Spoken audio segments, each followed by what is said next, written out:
Side, West Side, worldwide. Welcome to Story Time with OGLA Ron. Please don't forget to smash that like button, comments, and subscribe. Go to the website. And please don't forget to buy the merch. Got my new book out, East Side. Today, I would like to do a story on a guy that I grew up with. He was always cool with me and my brothers and my family. His name is Raymond Berry. Six Deuce Brams. Bloods. How did I get familiar with this guy, Raymond Berry? Uh, you know, Raymond Berry, he grew up on the east side of LA. He grew up on 67th between Palmer and Compton Avenue. As we was growing up, a lot of guys in our community, we was Crips, 6'8", Shack Boys, uh, 5'9s, and it was a little bit of majority Crips over there from what I know, but it used to be the Outlaws over there by Bethune Park. And I wanted to do this story on this guy because we kind of like grew up together, and he always been a friend of mine, even though I was always, on the Crip side, and I never didn't like Raymond. Raymond was always cool with me. I liked his style. Raymond was a real unique kind of guy, and he played basketball a lot.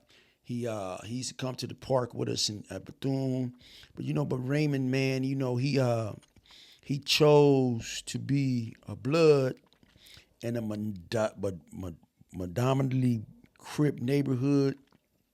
And it's a long story about this guy, but I really heard a lot about Raymond after he turned Six Deuce Brim, and I wanted to just shed a light on the guy that I knew from 67th Street. He grew over there. He grew up on the street with Avery Messenheimer, Kevin Messenheimer.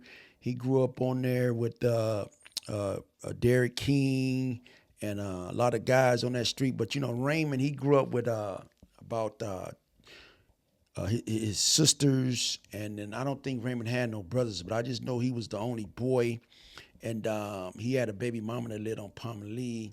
And just talk about what happened to Raymond, man. Raymond, he was his sister and them. They had real big butts on them. We used to call them, they was thick. Lisa and her other sister, and they had a friend that grew up with them too. But Lisa was thick, and the other sister was thick. And man, we used to always be looking at them big old butts. But anyway, man, Raymond, he always hung up at Miramont. He always played basketball at Miramont or Edison, because we always can catch some after school games. And Raymond was a kind of guy. He was kind of dark, and he was always kind of like real cool with the had the nice little hair and the braids, the braids in a certain way he wore his goatee like.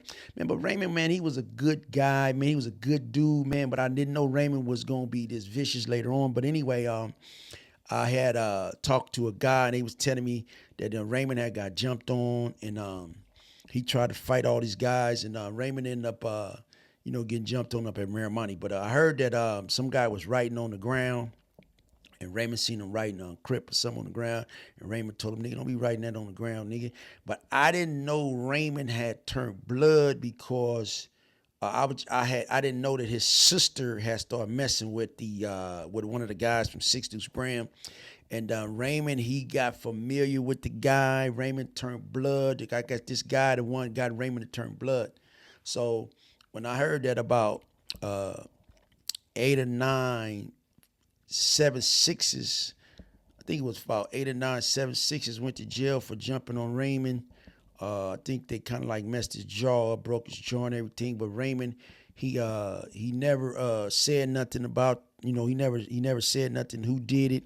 But I know a lot of these guys that went to jail, or either they copped out or whatever. But Raymond stood strong. But Raymond ended up I don't know whatever happened to Raymond. I seen him after that, but I know he had His jaw was broke, but I seen him. He was still looking cool, but everything, and he didn't stop, being saying where he was from and doing what he was doing. But I know Raymond had kind of like started being a blood, and a lot of guys in the community knew that Raymond was a blood, and Raymond started getting his respect. And if you mess with him, he gonna get on you. But I heard that Raymond had went to the penitentiary, to the state, and then ended up catching a lot of time. I don't know exactly what Raymond. I don't know where it happened to his sisters, but I know his sisters was real fine, Lisa and all them. Because one of them used to go to one of my homies, Michael Greenfield, and man, just to talk about this guy Raymond Berry, man, he one of the guys, man, that grew up in a Crip neighborhood that didn't want to be a Crip, and this is kind of unique with guys that that grew up in the neighborhood. There's just like some guys just don't want to be Crips. You know what I'm saying? And he had an opportunity to be a Crip, but he didn't want to be a Crip, and he wanted to be on the blood. And his brother-in-law got him into the thing, and Raymond represented it. And I know Raymond. I'm about. I think Raymond was my age, or he about to be 60 or 61. But just to give Raymond his respect, just to give Raymond his due, just because he did grow up over there on the east side, and he moved. I guess he moved to Six Deuce Brims, or he went to the state penitentiary. And just talk about Raymond Berry and his family, man. His mom was real nice. His sisters was real nice. And, Raymond, he always, I guess he wanted that big brother figure. And I guess his brother-in-law provided that for him. And, man, a lot of guys that came out of our neighborhood, man, they end up going to different places. Because I remember I went to school with Prentice and Big Stag, and all of us kind of like we was real little over there, and by us growing older and going to different places, because some guys went and they became other things from other hoods and everything like that. But just to talk about one of the guys that I know that went to a set over there, because we got the Six Deuce East Coast, and we got the Six Deuce Brims, but I always heard a lot about the Six Deuce Brims. They're over there by the 5'9".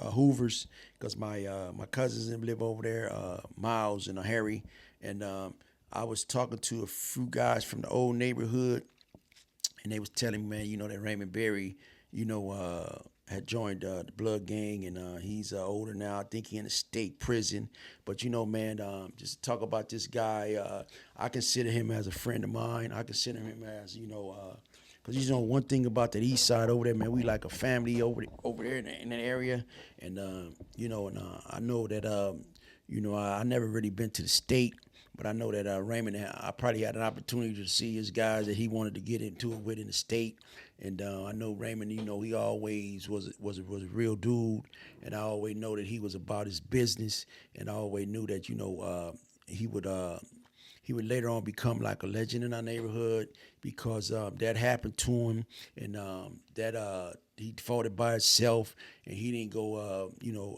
get nobody to help him. He figured it out, and Raymond ended up having kids by the girl and everything, and moving on. He got grown and pursuing his life. But sometime, man, you leave a scar on these guys when they little, man, and they get big and they get grown and they get vicious and they move to these other neighborhoods, man, and it's just hard to deal with.